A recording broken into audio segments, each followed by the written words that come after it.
Hey my lovely people, কেমন আছো সবাই? আশা করি তোমরা সবাই খুব ভালো আছো। তো আজকে আবার আমি চলে এসেছি তোমাদের জন্য নতুন একটা ব্লগ নিয়ে। আমি চলে গিয়েছিলাম বাবু কালচারে, যেটা রয়েছে সল্টলেক সেক্টর 2-তে। এছাড়াও তোমরা বাবু কালচারের আউটলেট পেয়ে যাবে সোদপুর আনন্দলোক আর বালিগঞ্জেও। ভেতরের অ্যাম্বিয়েন্সটা খুবই সুন্দর। আসলে এই জায়গাটা একদম বেঙ্গলি অথেন্টিক ফুডের জন্য ভীষণভাবে ফেমাস। তো আমি ওখানে গিয়েই ফার্স্টে আগে মেনু কার্ড খুলে দেখে নিলাম। মেনু কার্ডের ভেতরটা এত সুন্দরভাবে ওয়েল ডেকোরেটেড। আসলে এইখানের থিমটা হলো বাঙালির জামাই ষষ্ঠী ও বাঙালির প্রিয় জামাইদের নিয়ে।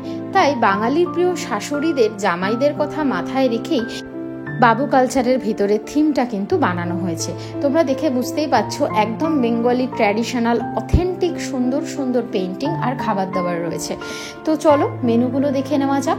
যে ধরনের খাবারগুলো আমরা বাঙালিরা সব থেকে বেশি পছন্দ করি আর আমাদের রান্নাঘরেও যে সমস্ত খাবার সমস্ত বাঙালির মন কেড়ে নিয়েছে, ঠিক সেই ধরনের খাবারই কিন্তু এখানে পাওয়া যায়।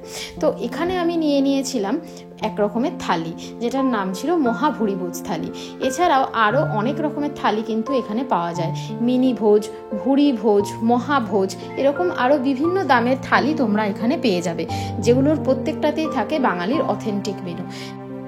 আমি যেটা নিয়েছিলাম সেটার নাম ছিল মহাভুরিভোজ থালি। তো এই থালিতে ছিল প্লেন রাইস, সাথে পোলাও, ডাল, ভাজা, স্যালাড। এছাড়াও মাছের মধ্যে ছিল পমফ্রেট মাছ, এছাড়াও ছিল তেলাপিয়া মাছ, সাথে ভেটকি মাছের পাতুরি, চিংড়ি মাছের মালাইকারি, ডাব চিংড়ি, সাথে ফুলকো লুচি, কাঁকড়া, মাটন, বলে শেষ হবে না এত রকমের মেনু। সাথে পায়েস, মিষ্টি।